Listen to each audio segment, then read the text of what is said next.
नमस्कार, आप देख रहे हैं प्राइम टाइम राजस्थान।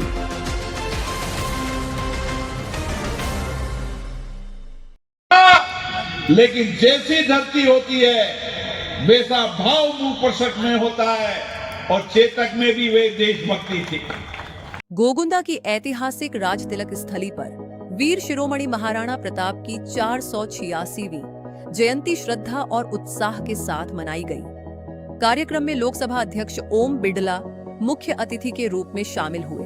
ओम बिड़ला ने सबसे पहले महाराणा प्रताप, राणा पूंजा की प्रतिमाओं एवं महादेव मंदिर में पूजा अर्चना कर श्रद्धांजलि अर्पित की। इसके बाद विशाल जनसभा को संबोधित करते हुए उन्होंने कहा कि महाराणा प्रताप का त्याग, स्वाभिमान और राष्ट्र रक्षा का संघर्ष आज भी देशवासियों के लिए प्रेरणा का स्रोत है। उन्होंने कहा कि महाराणा प्रताप ने सत्ता और वैभव नहीं, बल्कि प्रजा की सेवा, स्वतंत्रता और स्वाभिमान की रक्षा को अपना लक्ष्य बनाया। युवाओं को उनकी विरासत से प्रेरणा लेकर विकसित भारत के निर्माण में योगदान देने का आह्वान किया। इस अवसर पर सांसद सीपी जोशी, सांसद डॉक्टर मन्ना लाल रावत, मंत्री बाबूलाल खराड़ी, विधायक प्रताप लाल गमेती, जिलाध्यक्ष पुष्कर तेली सहित कई जनप्रतिनिधि मौजूद रहे। कार्यक्रम के दौरान लोकसभा अध्यक्ष ने करीब 25 करोड़ रुपए के विकास कार्यों का लोकार्पण और शिलान्यास भी किया। देखिए इस दौरान लोकसभा अध्यक्ष ओम बिड़ला ने क्या कहा। माता की, वीर शिरोमणि महाराणा प्रताप की, मेवाड़ की ये धरती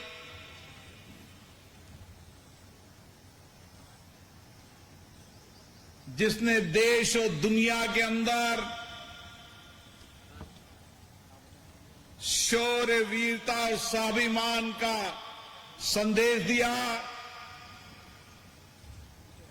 वीर शिरोमणि महाराणा प्रताप की धरती को मैं नमन करता हूं।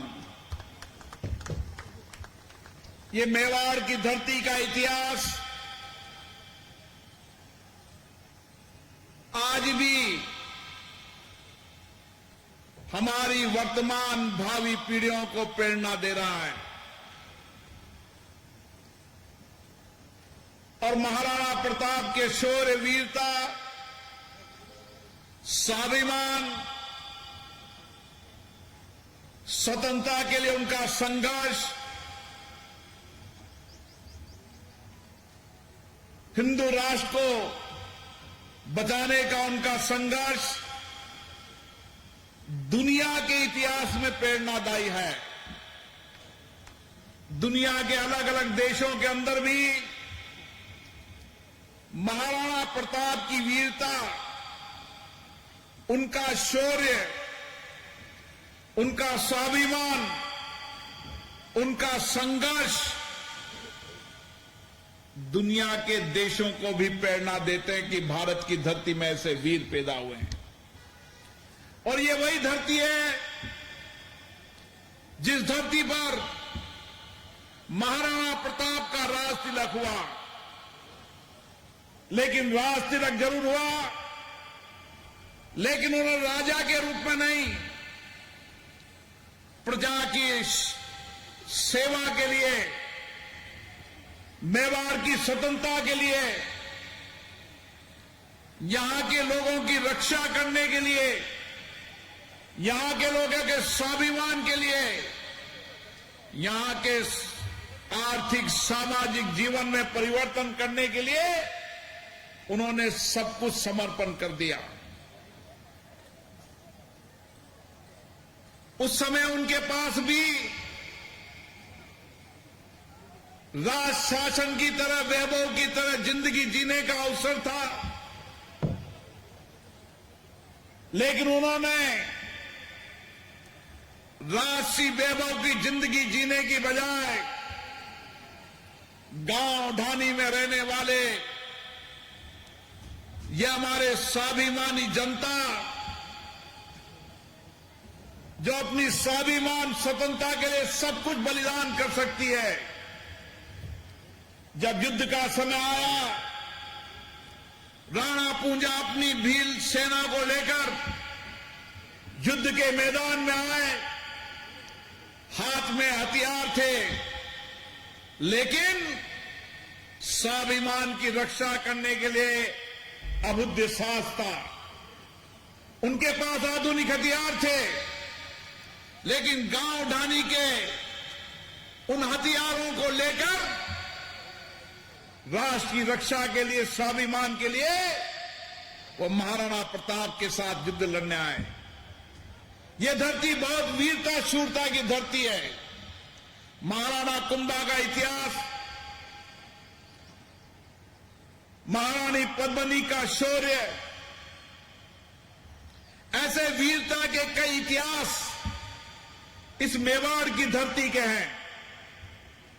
और देश और दुनिया के लोग इतने सालों बाद भी कि मेवाड़ की धरती पर ऐसे वीर हुए जिन्होंने स्वतंत्रता के लिए जंगलों में रहकर, घास की रोटी खाकर, समाज के गरीब तबके आदिवासी लोगों के साथ रहकर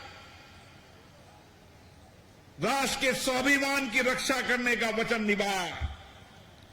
और ऐसे लोगों का इतिहास दुनिया याद करती है।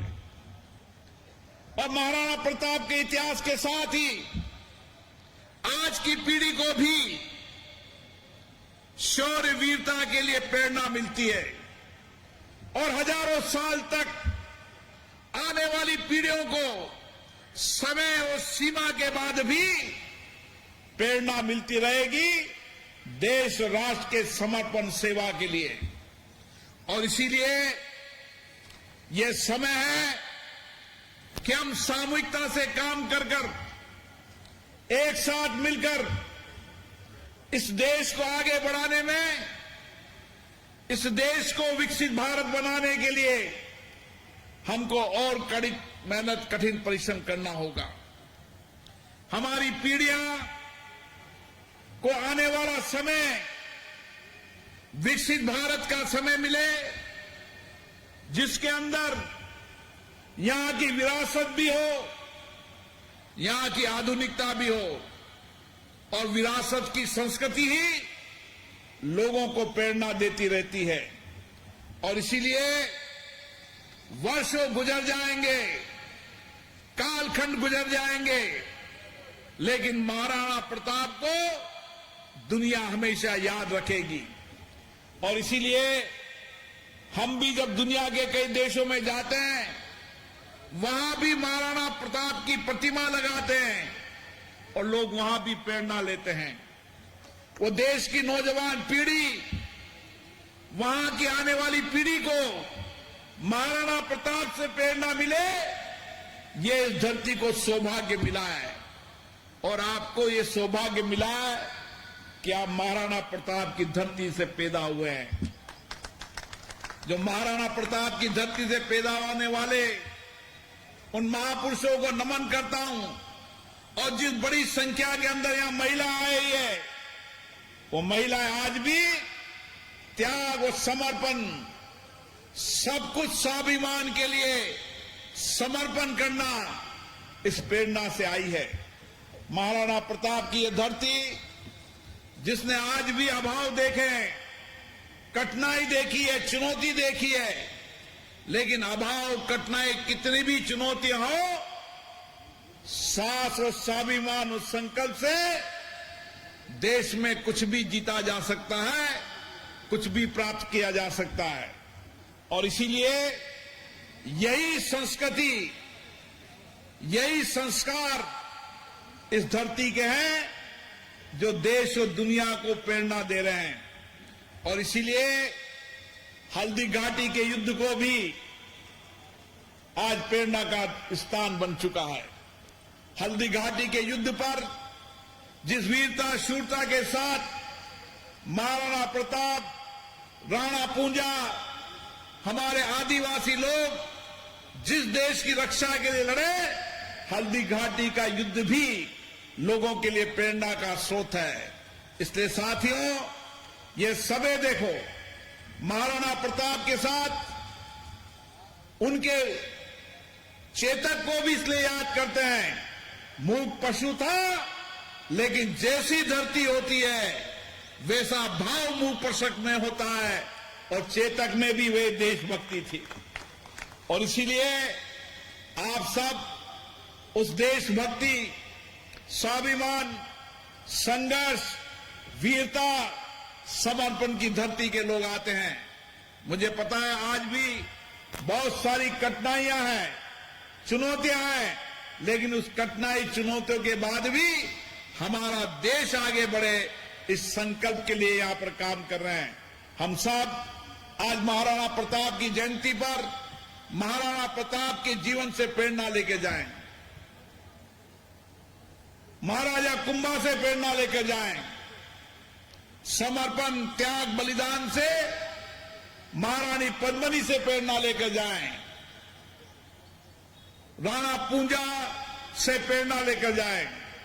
यहां जितने भी महापुरुष हुए हैं जिन्होंने अलग अलग कालखंड के अंदर देश राष्ट्र की सेवा के स्वाभिमान के लिए काम किया है, आने वाली पीढ़ियों को प्रेरणा मिलता रहे और ये धरती देश और दुनिया को इसी तरह प्रेरणा देती रहे। और महाराणा प्रताप का जीवन, उनका दर्शन वर्षों तक और देश और दुनिया के अंदर प्रेरणा देता रहे। आप सबको इस महाराणा प्रताप की धरती पर नमन करता हूं कि आप सब महाराणा प्रताप की धरती में जन्मे हो, ये सौभाग्य आपको मिला है। आपकी माटी को नमन, आपको नमन, बहुत बहुत धन्यवाद। बोला महाराणा प्रताप की, महाराणा प्रताप की, राणा पूंजा की, महाराणा कुंभा की।